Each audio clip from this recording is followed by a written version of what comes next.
Околу 10 сантиметри е покачено нивото на Дојранското езеро од септември до сега. Обилните врнежи се исклучително поволни за Дојран.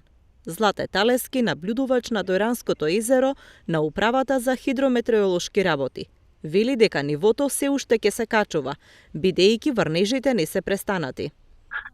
Водочот на Дојранското езеро е покачен после 8 септември, се врнежи за дожд, кој се моментално до денеска се баре до 8 сата, негде околу 120 литри дожд имаме.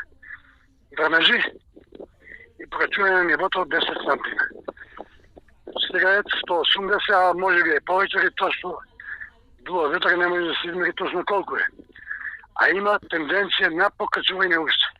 И ќе се качува нивото уште. Тоа што имаме уште врнежи. Се уште врне. Дојранското езеро почна да го враќа нивото на водата од 2002 година, кога беше пуштен во употреба хидросистемот Ѓавато. Тогаш нивото на водата беше до 4 метри под нулта кота. Дождот и ветровитото време во октомври го испразнија Дојран од туристи, но токму врнежите пак придонесоа да се крене нивото на Дојранското езеро и да се поврати онаа вода која што се загуби во текот на долгите и сушни летни месеци. Талески вели дека највисокото ниво на Дојранското езеро било измерено во 1957 година, кога било 242 сантиметри над нулата. Но пред 4 години тој забележал уште еден рекорд од 253 сантиметри над нулата.